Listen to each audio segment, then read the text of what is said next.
siapapun Presiden Republik Indonesia, ya siapapun, ketika dia belum menyatakan bahwa rakyat Indonesia dibebaskan dari pajak, maka dia bukan presiden yang terbaik. Sepanjang presiden itu masih bergantung pada pajak rakyat sebagai sumber pendapatan negara, maka dia presiden yang gagal. Itu pernyataan keras saya. Tentu pertanyaan mendasarnya adalah, mengapa begitu? Ya, karena negara hidup dari pajak rakyat. 80% sampai 82% negara pendapatannya itu dari pajak. Sisanya itu PNBP, pendapatan negara bukan pajak. Hanya 18% sekian. Anda bisa bayangkan. Dari gaji TNI, Polri, gaji aparatur sipil negara sampai semuanya. Termasuk gaji presiden, menteri, dan tunjangan segala macam itu. Semua hidup dari pajak rakyat. Dan pajak itu adalah pajak penghasilan. Anda bisa bayangkan. Ini anomali kita bernegara. Secara objektif saya harus mengatakan bahwa negara ini semula tujuannya dibentuk adalah untuk kesejahteraan, kemakmuran, dan keadilan sosial. Itu prinsip utama negara ini dibentuk. Ada 4 hal yang membuat sebuah negara itu didirikan. Yang pertama ada wilayahnya, yang kedua ada rakyatnya, dan yang ketiga ada pemerintahan yang berdaulat. Nah, adanya pemerintahan itu tugasnya adalah sejahterakan, makmurkan, dan menciptakan keadilan, mencerdaskan kehidupan bangsa.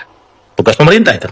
Nah, maka idealnya dalam bernegara, negara harus memaksimalkan sumber daya alam sebagai pendapatan utama untuk membiayai kesejahteraan dan kemakmuran rakyat.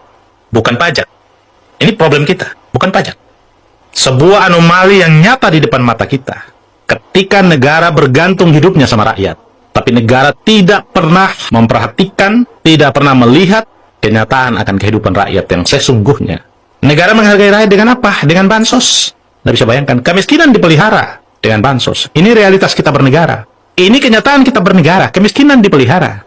Kemiskinan dijadikan sebuah kebijakan yang kemudian dikelola dengan menggelontorkan bantuan sosial. Bukan dihapuskan, tetapi dipelihara.